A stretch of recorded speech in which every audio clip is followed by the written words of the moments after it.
Hi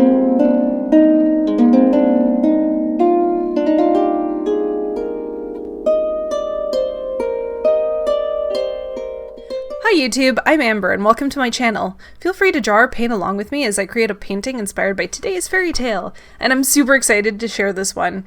When I was thinking about what tale I'd pick for this month's painting, I actually thought this story had the plot and characters of a completely different story. One that involves our plucky protagonist beating a troll or a giant in a big sack. That story is actually called Molly Whoopie, and I'll probably do that one later, another time, next month. However, today's story, in Katherine Crackernuts, our protagonist is also pretty plucky, and honestly the story is just like a wacky gem. It felt completely new to me on the reread, even though I've read every tale in my book of Scottish fairy tales at least once. I've just forgotten a lot of them. It's been over a decade since I read it, so I guess that makes sense. It's also a very special fairy tale for one very important reason. It has actual fairies in it. No joke, 100% authentic under-the-hill Celtic fairies. Sorry for the spoilers. The story was specifically collected in Orkney, which is an archipelago north of Scotland. I've actually been to Orkney and it was really, really cool. I was pretty convinced at 13 years of age that I wanted to live there and study archaeology. That didn't really pan out, but it's still a fond memory. I don't know if I could live there now since there are almost no trees. But I digress. I invite you, dear viewer, to come back in time with me when the Orkneys had woodlands of hazel trees and attend to the story of Katherine Crackernuts. There was once a king whose wife died, leaving him with an only daughter, whom he dearly loved.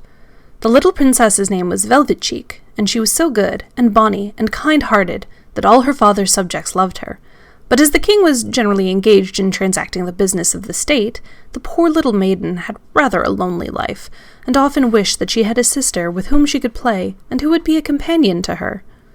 The king, hearing this, made up his mind to marry a middle-aged countess, whom he had met at a neighbouring court, who had one daughter named Catherine, who was just a little younger than Princess Velvet Cheek, and who, he thought, would make a nice playfellow for her. He did so, and in one way the arrangement turned out very well, for the two girls loved one another dearly and had everything in common, just as if they had really been sisters.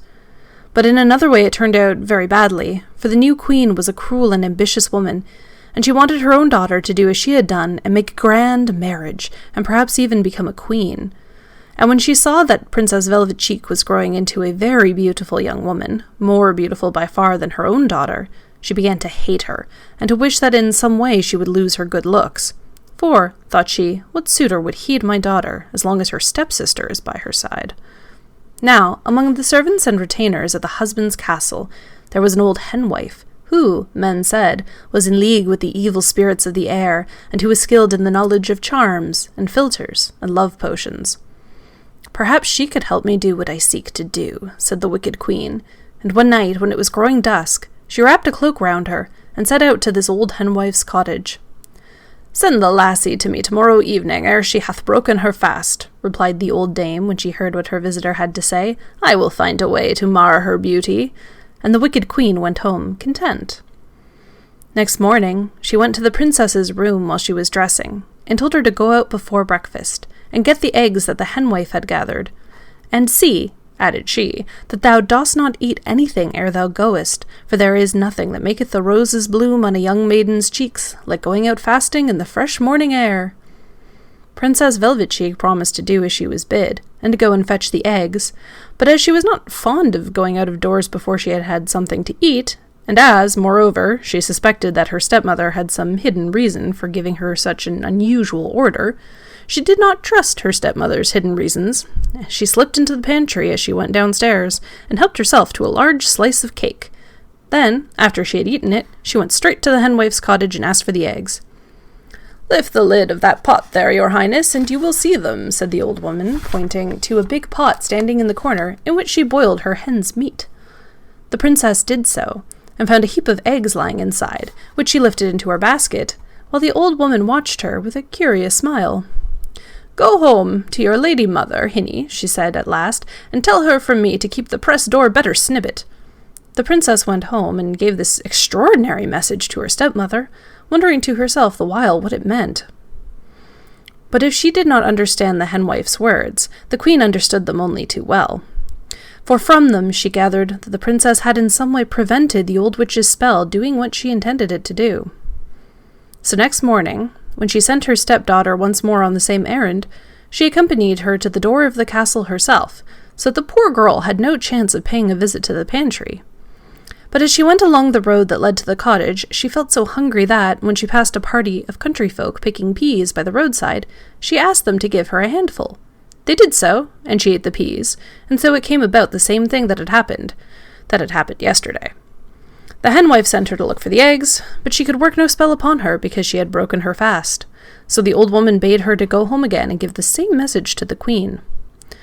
The queen was very angry when she heard it, for she felt that she was being outwitted by this slip of a girl, and she determined that, although she was not fond of getting up early, she would accompany her the next day herself, and make sure she had nothing to eat as she went. So next morning, she walked with the princess to the henwife's cottage, and, as it happened twice before, the old woman sent the royal maiden to lift the lid off the pot in the corner in order to get the eggs. And the moment that the princess did so, off jumped her own pretty head, and on jumped that of a sheep. Then the wicked queen thanked the cruel old witch for the service that she had rendered to her, and went home quite delighted with the success of her scheme, while the poor princess picked up her own head and put it into her basket along with the eggs and went home crying, keeping behind the hedge all the way, for she felt so ashamed of her sheep's head that she was afraid that anyone should see her. Now, as I told you, the princess's stepsister Catherine loved her dearly, and when she saw what a cruel deed had been wrought on her, she was so angry that she declared that she would not remain another hour in the castle. For, said she, if my lady mother can order one such deed to be done, who can hinder her ordering another? So, methinks, 'twere better for us both to be where she cannot reach us. So she wrapped a fine shawl round her poor stepsister's head, so that none could tell what it was like, and, putting the real head in the basket, she took her by the hand, and the two set out to seek their fortunes. They walked, till they reached a splendid palace, and when they came to it, Catherine made as though she would go boldly up and knock at the door. "I may perchance find work here," she explained, "and earn enough money to keep us both in comfort." But the poor princess would fain have pulled her back. "They will have nothing to do with thee," she whispered, "and when they see that thou hast a sister with a sheep's head." "And who is to know that thou hast a sheep's head?" asked Catherine, "if thou hold thy tongue, and keep the shawl well round thy face, and leave the rest to me." So up she went, and knocked at the kitchen door, and when the housekeeper came to answer it, she asked if there was any work that she could give her to do.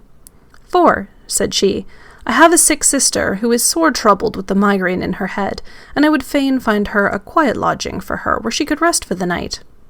"Dost thou know aught of sickness?" asked the housekeeper, who was greatly struck by Catherine's soft voice and gentle ways. "Aye, do I," replied Catherine, "for when one's sister is troubled with the migraine, one has to learn to go about softly, and not to make a noise." Now it chanced that the king's eldest son, the crown prince, was lying ill in the palace of a strange disease which seemed to have touched his brain, for he was so restless, especially at nights, that someone had always to be with him to watch that he did himself no harm. And this state of things had gone on so long that everyone was quite worn out. And the old housekeeper thought it would be a good chance to get a quiet night's sleep, if this capable-looking stranger could be trusted to sit up with the prince. So she left her at the door, and went and consulted the king, and the king came out and spoke to Catherine, and he, too, was so pleased with her voice and her appearance, that he gave orders that a room should be set apart in the castle for her sick sister and herself, and he promised that, if she would sit up that night with the prince, and see that no harm befell him, she would have as her reward a bag of silver pennies in the morning. Catherine agreed to the bargain readily, for, thought she, 'twill always be a night's lodging for the princess, and forby that, a bag of silver pennies is not to be got every day. So the princess went to bed in the comfortable chamber that was set apart for her, and Catherine went to watch by the sick prince. He was a handsome, comely young man, who seemed to be in some sort of fever, for his brain was not quite clear, and he tossed and tumbled from side to side, gazing anxiously in front of him, and stretching out his hands as if he were in search of something. And at 12 o'clock at night, just when Catherine thought he was going to fall into a refreshing sleep, What was her horror to see him rise from his bed, dress himself hastily, open the door, and slip downstairs, as if he were going to look for somebody. "There be something strange in this," said the girl to herself. "Methinks I had better follow him and see what happens."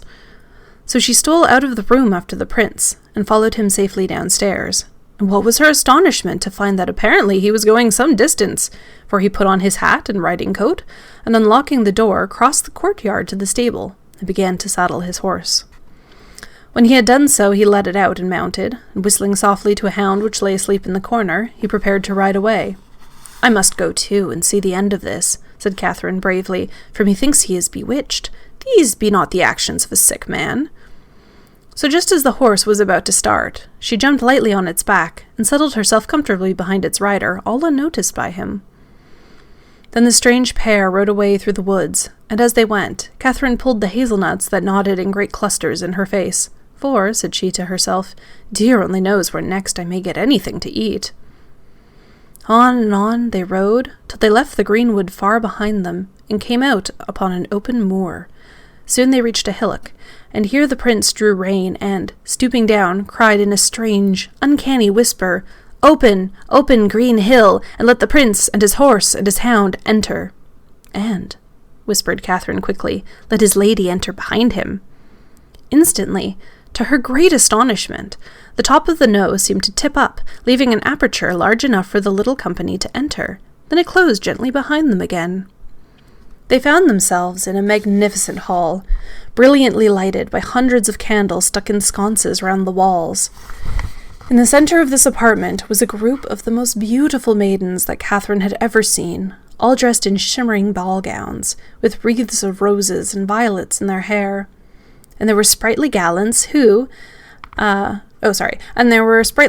also who had been treading a measure with these beauteous damsels to the strains of fairy music.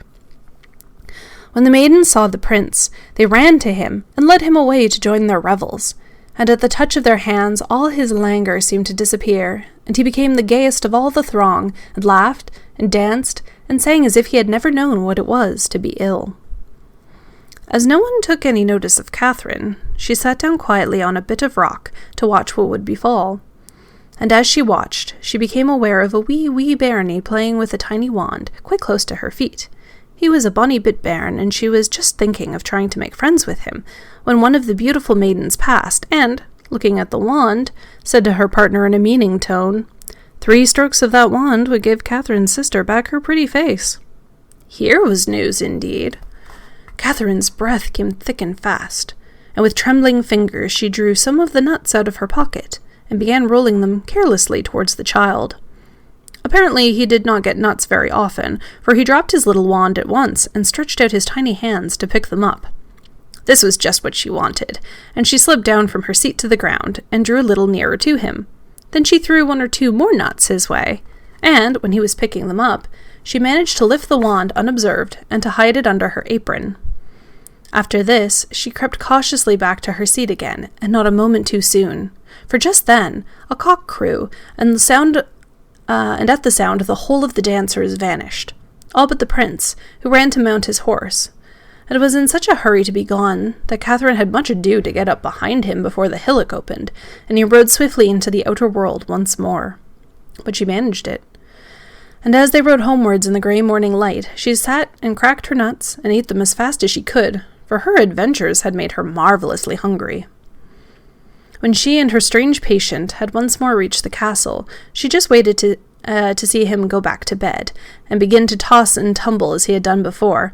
Then she ran to her stepsister's room, and finding her asleep, with her poor misshapen head lying peacefully on the pillow, that she gave it 3 sharp little strokes with the fairy wand, and, lo and behold, the sheep's head vanished, and the princess's own pretty one took its place. In the morning the king and the old housekeeper came to inquire what kind of night the prince had had. Catherine answered that he had had a very good night, but she was anxious to stay with him longer, for now that she had found out that the elfin maidens who dwelt in the green knowe had thrown a spell over him, she was resolved to find out also how that spell could be loosed. And fortune favoured her, for the king was so pleased to think that such a suitable nurse had been found for the prince, and he was also so charmed with the looks of her stepsister, who came out of her chamber as bright and bonny as in the old days, declaring that her migraine was all gone, and that she was now able to do any work that the housekeeper might find for her, that the king begged Catherine to stay with his son a little longer, adding that if she would do so, he would give her a bag of gold bonnet pieces. So Catherine agreed readily, and that night she watched the prince as she had done the night before. At 12 o'clock he rose and dressed himself, and rode to the fairy No, just as she had expected him to do, for she was quite certain that the poor young man was bewitched, and not suffering from a fever as everyone thought he was. And you may be sure that she accompanied him, riding behind him all unnoticed, and filling her pockets with nuts as she rode.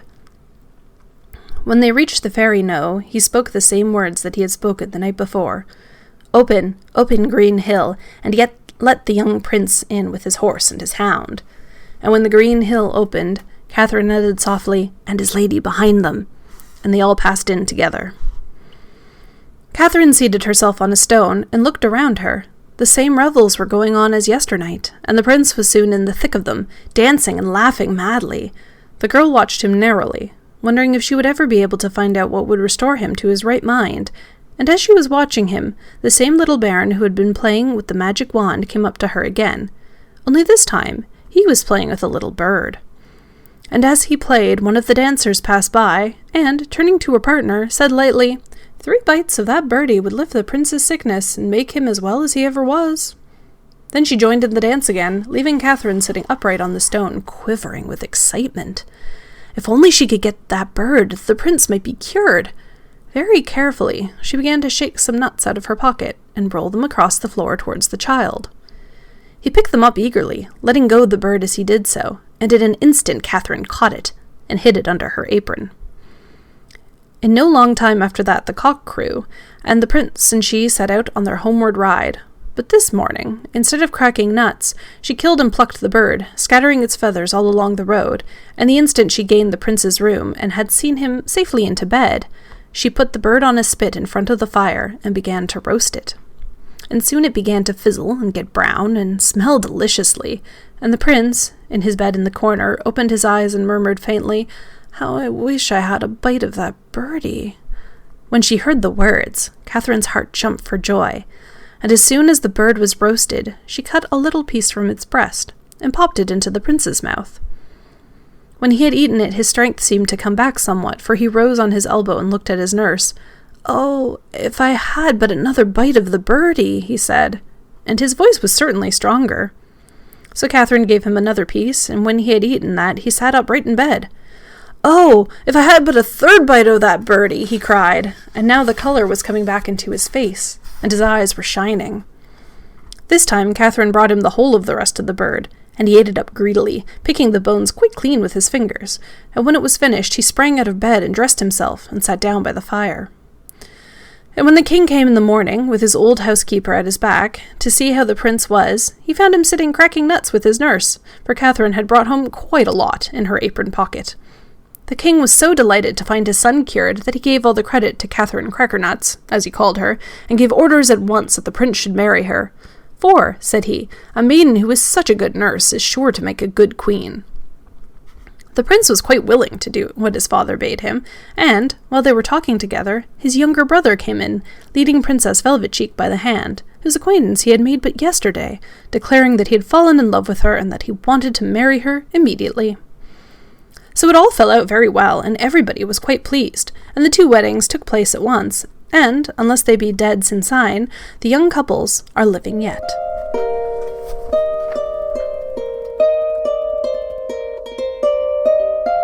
Isn't this story so charming? I love this story. Sisters sticking together through thick and thin, long before Frozen ever did it. Characters sensibly making sure that they have things to eat. Enchanted princes who are just there to be pretty husbands. And what is up with the princess getting a sheep's head? You know, I actually don't have an answer to that. It's really cute that I want to talk about the history of fairy tales when, let me square with you, historical info on fairy tales is hard to come by. People generally think fairy stories are beneath their attention because they're the stories the common folk tell, and even worse, now they're stories we, without much critical thinking usually, sort of leave to children to chew on. I could find little information on Duncan J. Robertson, the folklorist who collected this story, which was later republished by Andrew Lang. You might know Andrew Lang as the guy who compiled those Rainbow Fairy books, like the Blue Fairy book, the Red Fairy book. That version that they collected is really simple. Both of the sisters are named Katherine, which doesn't sound confusing at all. To be honest, I have no idea why the book I have substitutes the princess's name as Velvet Cheek. That's weird. If you Google Princess Velvet Cheek, all you're going to get is this book's version of the story. I have no idea who wrote and compiled this book. On Goodreads, the author is listed as anonymous. My parents bought it for me in a gift shop in Scotland. That being said, I do find the writing in this one really charming and more interesting than the really, really short version that was collected by Robertson and Lang.